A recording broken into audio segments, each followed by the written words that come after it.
The following may contain satire that will offend absolutely everyone. I want to apologize in advance for the fact that I don't care. As the economy continues to open despite widespread panic among journalists and other journalists and the people who believe journalists, who are also journalists, professional sports leagues are discussing changes they would like to make to placate angry, hate-filled anti-Americans who are journalists. The NFL, for instance, has announced that from now on, its games will begin with players lining up for the national anthem and then burying their buttocks to the American flag, not in a way meant to convey disrespect, of course, but merely as a reminder that this is the worst country on earth and every single person in it is a piece of garbage who should immediately look in the mirror and spit on his own image.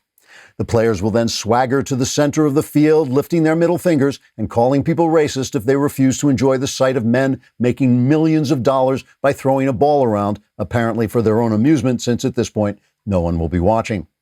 NASCAR has decided it will ban the display of the Confederate flag, as well as drinking beer, reckless driving, the wearing of cowboy hats, and the appearance of Daisy Dukes on women, likely to encourage non-inclusive heterosexual thoughts. Cars will no longer be decorated by the logos of capitalist corporate sponsors, but will instead bear declarations that Black Lives Matter and rainbow pride symbols as they travel slowly but safely around in endless circles under empty grandstands, because at this point, no one will be watching.